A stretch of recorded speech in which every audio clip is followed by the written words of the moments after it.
আওয়ামী লীগ স্বাধীনতায় কখনো বিশ্বাস করে নাই।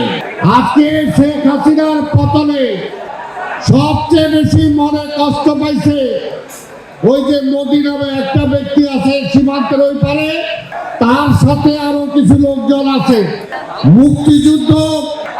মুক্তিযোদ্ধা এটাকে নিয়ে যারা ব্যবসা করেছে, সেই ব্যবসায়ীরা আবার এই দেশে ক্ষমতায় ফিরে আসার জন্য ষড়যন্ত্র করছেন।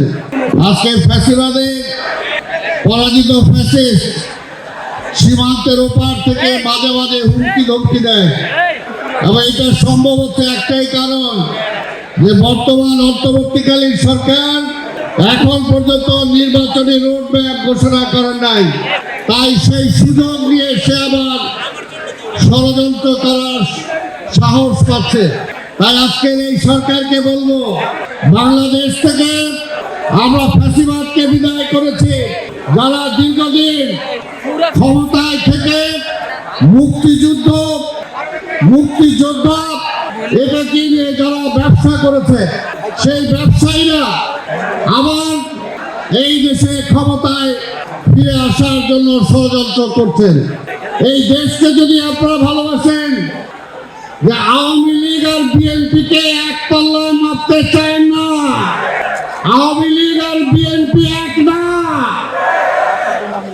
আওয়ামী লীগ হলো আজকে যে বিজয়ের মাসে কথা বলছে, এর আগে আওয়ামী লীগ যখন ক্ষমতায় ছিল তখনও বলেছে আওয়ামী লীগ স্বাধীনতায় কখনো বিশ্বাস করে নাই, মুক্তিযুদ্ধের পক্ষের দল না বলে তারা সেটাকে ব্যবহার করে নিজেরা লাভবান হওয়ার চেষ্টা করেছে।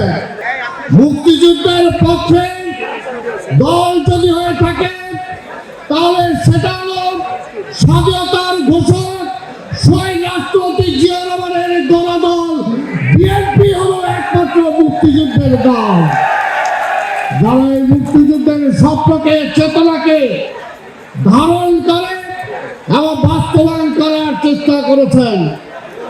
আজকে শেখ হাসিনার পতনে সবচেয়ে বেশি মনে কষ্ট পাইছে ওই যে মোদি নামে একটা ব্যক্তি আছে সীমান্তের ওই পারে, তার সাথে আরো কিছু লোকজন আছে।